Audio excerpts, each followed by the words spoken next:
పెన్షన్లు నేను ఒకటే చెప్తున్నా, ముసలవాళ్ల శవాలతో రాజకీయం చేసే దుర్మార్గుడు జగన్మోహన్ రెడ్డి అంటున్నాడు. మేమందరం కూడా బీజేపీ, తెలుగుదేశం, జనసేన కలిసి వచ్చాం. ఆయన ఏదో ఒంటరిగా వస్తున్నానని, ఆయన ఒంటరిగా రావడంలా శవ రాజకీయాలతో శవాలతో వస్తున్నాడు. మేము మనుషులకు బాగు చేయాలని మేము కేంద్రం రాష్ట్ర ప్రభుత్వాల తరపున మేము వస్తున్నాం. నేను ఒకటే మిమ్మల్ని అందరినీ కోరేది, ఏప్రిల్ నెల నుంచి నెలకు 4,000 రూపాయలు పెంచను మొదటి తారీఖున మీ ఇంటి దగ్గర ఇచ్చే ఏర్పాటు చేస్తామని మీ అందరికీ హామీ ఇస్తున్నా. జూన్ 4వ తారీఖు కౌంటింగ్ అవుతుంది. ఏప్రిల్, మే, జూన్ కూడా జూలై నెలలో మీకు డబ్బులు ఇస్తాం. అప్పుడు 4,000 ఇస్తే ఈ 3 నెలలకు 1,000 రూపాయలు చొప్పున 7,000 రూపాయలు ఇచ్చే బాధ్యత మాది. ఎవరైనా 2 నెలలు పెన్షన్ తీసుకోకపోతే 12,000 వస్తుంది. 3 నెలలు తీసుకోకపోతే 16,000 వస్తుంది. 1 నెలతోనే పెన్షన్ ఆగిపోదు, 3 నెలల వరకు ఇస్తామని కూడా మీ అందరికీ తెలియజేస్తున్నా.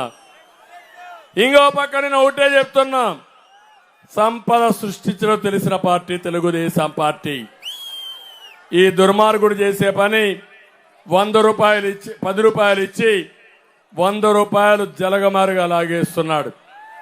సంపద సృష్టిస్తాం, 15 రూపాయలు మీకు ఇస్తాం, పెరిగిన ఆదాయం మీకు ఇచ్చుకుంటూ పోతాం. పేదరిక నిర్మూలనే ధ్యేయంగా అది కూడా మా ఆడబిడ్డల ద్వారా చేసే బాధ్యత తీసుకుంటామని మీ అందరికీ హామీ ఇస్తున్నా.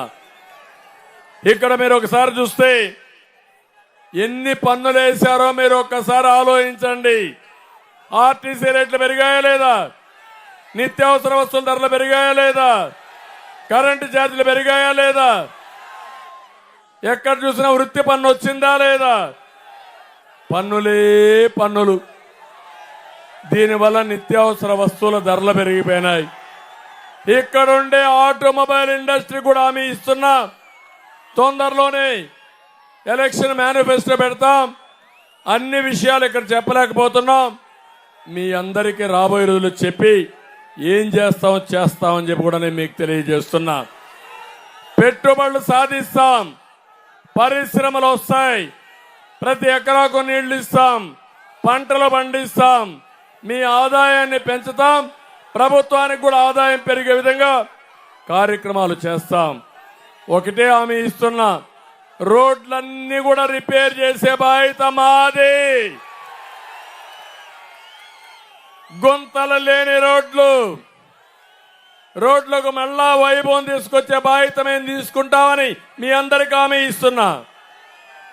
రాజధాని ఏం తమ్ముళ్ళు, మన దేశం భారతదేశం, అవునా కాదా? మన రాష్ట్రం ఆంధ్రప్రదేశ్ రాష్ట్రం. మన రాజధాని భారతదేశం, ఆంధ్రప్రదేశ్ రాష్ట్రం, అమరావతి రాజధాని. ఇది అందరి ఆలోచన అవునా కాదా అని మిమ్మల్ని అడుగుతున్నా. హైదరాబాద్ లో ఔటర్ రింగ్ రోడ్ వేశాను. అదే మరిగా అమరావతికి 175 కిలోమీటర్లతో 180 కిలోమీటర్లతో ఔటర్ రింగ్ రోడ్ వేశాం. అది వచ్చుంటే సత్తెనపల్లి దగ్గరనే ఔటర్ రింగ్ రోడ్ వచ్చేది. అది వచ్చుంటే భూముల విలువ పెరిగేది. అది అభివృద్ధి అని మీ అందరికీ తెలియజేస్తున్నా. సంపద సృష్టించడం, అదే మరిగా ఇక్కడ ఆటో నగర్ కూడా కావాలి, ఎక్స్పాన్షన్ కావాలి. తప్పకుండా ఆటో నగర్ని ఎక్స్పాండ్ చేసే బాధ్యత తీసుకుంటామని కూడా మీ అందరికీ హామీ ఇస్తున్నా. ఇక్కడికి వచ్చినప్పుడు నేను ఒకటే చెప్తున్నా, ఎవరైతే ఇక్కడ ఎమ్మెల్యే ఉన్నాడో ఆయన దోపిడీ అరికట్టాలి. అన్నిట్లో లంచాలే, లంచాల్లో దిట్ట, అభివృద్ధిలో ఏమైనా చేశాడా? ఏమీ చేయడు. ఇక్కడికి వచ్చినప్పుడు కొండమూడు నుండి సత్తెనపల్లి రోడ్డు అధ్వానంగా ఉంది, అవునా కాదా? మనం ఉన్నప్పుడు టెండర్ ఖరారు చేస్తే వీళ్ళు రద్దు చేశారు. మళ్ళీ చేసే బాధ్యత నాదని మీ అందరికీ హామీ ఇస్తున్నా.